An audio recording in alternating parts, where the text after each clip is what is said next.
After the judge read the guilty verdict, Josh Duggar was handcuffed while inside the courtroom and taken into custody. I can imagine the first thing everyone will do when they wake up this morning is look out their window and see this snow. And once the sun sets on Thanksgiving evening, the Valentine's front yard will turn into this.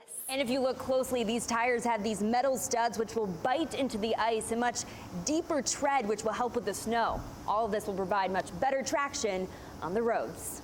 The only issue really is once the plows do come through, well, more snow just replaces it. We also do have a special guest for you, Kent Eikenberry. He's the Northwest Arkansas Regional Food Bank Director, and he also goes by another name. Yeah, Tom.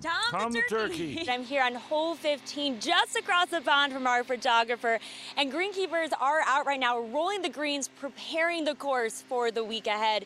And on today's agenda is learning how to apply this tourniquet during an emergency situation onto yourself or to victims. I was afraid, to be honest, I was going to die by myself in the hospital. For 93 days. I thought I was going to die. I gave Jesse my wedding ring and said my goodbyes. I called my brothers and sisters. Seth Gardner was fighting for his life. And that's when I looked at him and said, "You're not going to die."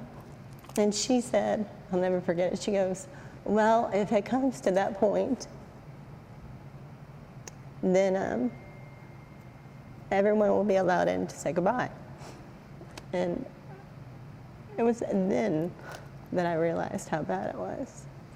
Well, I think we have been all incredibly fortunate. This was Seth during Christmas time in 2020. The most important thing is your family. He was healthy and giving a speech about family and the importance of sticking together.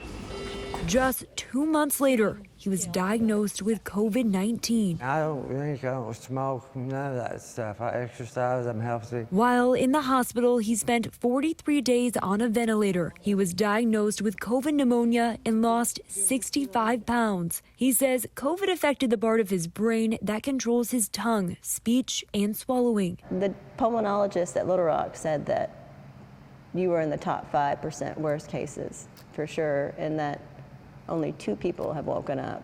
When Seth finally woke up, he saw his wife of nearly 20 years, Jessie, for the first time.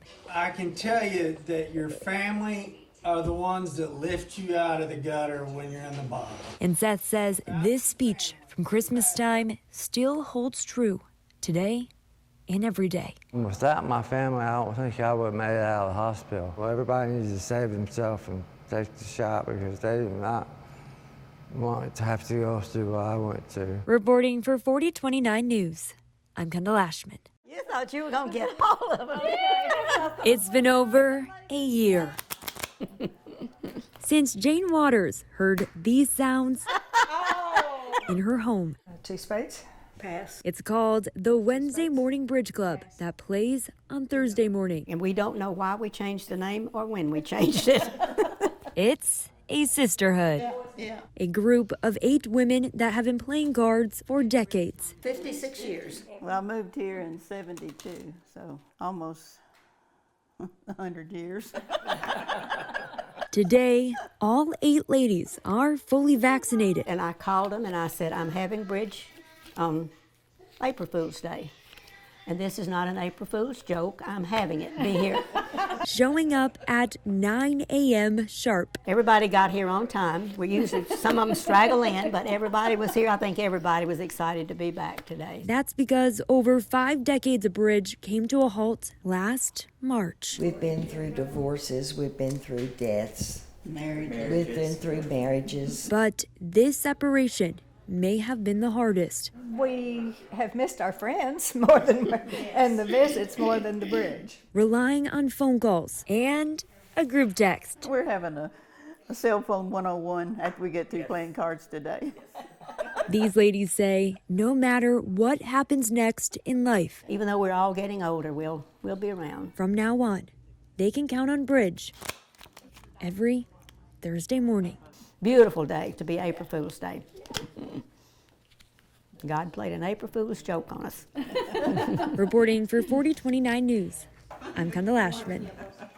I've always wanted to fly since I was a kid. I used to build model airplanes. I always said I was going to be a pilot. It was a dream that Lieutenant Colonel Stephen Tarchioni turned into a reality when he joined the Air Force in 1954, serving the end of the Korean War and throughout the Vietnam War as a pilot. He even flew the jet-powered bomber B-52. The big, ugly fella. Okay. And after serving for 23 years in the U.S. Air Force, a shadow box of his wings and medals were presented to him during his retirement. I thought I'd never see that again. Well, we are so happy to bring it back to you. And in this moment, he was once again presented with the shadow box. There was a room full of people and we were all in tears. His shadow box, full of wings and medals, were accidentally auctioned off after he moved to a retirement area in Fayetteville. Eventually, it ended up at Camp Jack, a resource center that helps veterans in Harrison, Arkansas. Becky Greenwood volunteered to make the drive up.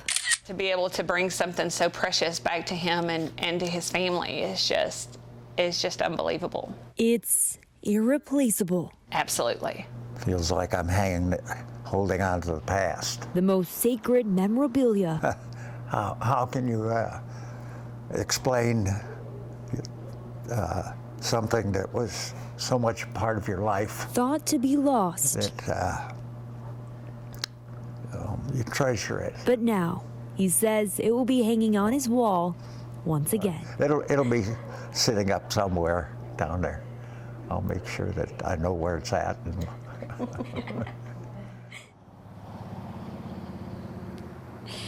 And Becky, who helped contact Stephen, said she used an app to find his number and, of course, make this special return happen tonight.